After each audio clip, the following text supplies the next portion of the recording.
Hi, Jess here. So happy to have you. Today, we're going to be talking about analytics for your social media and your online marketing. I wrote a blog about unlocking the success of social media metrics. This is such a controversial topic. However, I wanted to preface that it really truly does depend on what level your business is online. Um, and that will dictate the metrics that you're tracking. So I do have some asterisks, some disclaimer by the social media metrics that I mention in this blog. And this video is mainly for small to medium sized businesses wanting to get a hold of their analytics and even understanding maybe what some terms are, and basic ways to track. For our friends in corporate or larger brands, I do have some suggestions as we get into the video a little bit later. And then I'm also going to share a template that will be a freebie for you to use for your business. And again, you can use it in any stage of your business. If you're a startup, if you're a solo entrepreneur, if you're a in a team, a large corporate marketing team, really anyone can use that template. So I'm so excited that you're here and let's dig in. Again, if you are a bit of a newbie to social media tracking, I've added some terms in here. And if you are a seasoned pro, you might want to skip forward a little bit, but I'll go through these pretty quick. So here are some, and again, this is the blog that I have, Unlocking Success, Top Social Media Metrics for Every Business that you should track. The first is engagement rate. So, what is engagement rate? Engagement is anything where somebody literally engages with your content.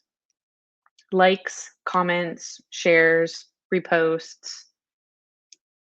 What else is there? Retweeting. All of those interactions will form your engagement rate.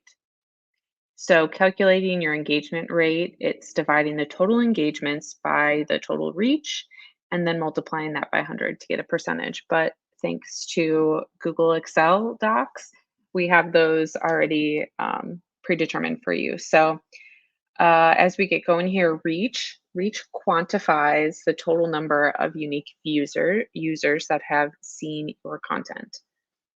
It's a reflection of your brand's visibility and potential audience size. So think of a reach as like a fishing net, right? You throw out your fishing net, and that's as far as you're going to get with as many fish as you catch. So that's how we want to think of our reach with our demographic. And how we can get a larger reach is by the likes, the shares, the comments, and also our hashtag strategy to help build out new audiences. Partnerships are also a great way to reach out to new demographics and existing demographics. All right, impressions. So reach indicates the number of users who see your content, eyeballs on your content. Impressions reveal how many times your content has been displayed. So that doesn't really matter if it's been clicked on and engaged with. That's again a different metric. So when we are looking at impressions, that's just like how many eyes have been on your content. So that's impressions. Click through rate, your CTR, measures the percentage of users who clicked on the link, a call to action button, or any other clickable element. Pretty easy to understand that one. Conversion rate. So the ultimate goal of your marketing is to drive conversions. So that's sales, signups, downloads, event tickets, anything where you're converting somebody into a purchase. So that's what conversion rate is. How many eyeballs were on it, and how many times did someone click or buy or convert. This next asterisk one, again, this one is more for larger brands or corporate brands. So sentiment analysis, I call that social listening. And I do have another blog on this that you can look up on social listening.